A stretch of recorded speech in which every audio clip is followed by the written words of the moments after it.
ரமேஷ் அவர்கள் ரமேஷ். சொல்லணும்னா, நம்ம ஆட்கள் என்ன நினைக்கிறாங்கன்னா, சமூக நீதினா தாழ்த்தப்பட்டவர்களுக்கு பேசுறது தான் சமூக நீதின்னு ஒரு ம், ம். சமூக நீதி அப்படிங்கிறது வந்து எல்லா தரப்பட்ட மக்களுக்குமே சரிசமமா பகிர்வு இருக்கிறது தான் சமூக நீதி. அந்த வகையில தான் ரமேஷ் அவர்களுக்கும் அமைச்சர் பதவி கொடுக்கப்பட்டது. அதுல என்ன தப்பு இருக்குன்னு யார் சொல்ல முடியும்? இல்ல அந்த கம்யூனிட்டி சில சார்ந்தவர்கள் சில அதுல விஷயங்கள் ஒரு சில காலகட்டத்துல கருத்து பேசுறாங்கன்னா, அவங்க உள்ளுணர்வுல ஏதோ ஒரு பாயிண்ட்ல தோணியிருக்கும். ம். அப்புறம் அவங்க மனமாற்றம் அடைஞ்சிருப்பாங்க.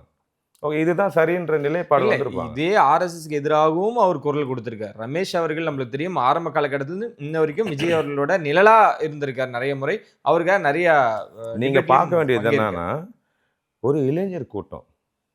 தளபதி ஒரு இளைஞர் கூட்டத்த அந்த இடத்துல ஆமா. கொண்டு வந்து வச்சிருக்காரு.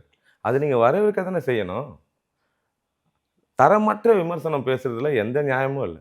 அவங்களுடைய இதுக்கப்புறம் அவங்க கிட்ட ஒரு பொறுப்பு கொடுக்கப்பட்டிருக்கு. இந்த பொறுப்ப கையில வாங்கிட்டு, இதுக்கப்புறம் அவங்க என்ன மாதிரியான செயல்பாடுகள் மேற்கொள்றாங்கன்றத வச்சு தானே உங்க கருத்து இருக்கணும். ம், ம், ம். அவங்களுக்கு குடுக்கும்போதே கருத்த சொல்றதுல வந்து எந்த நியாயமும்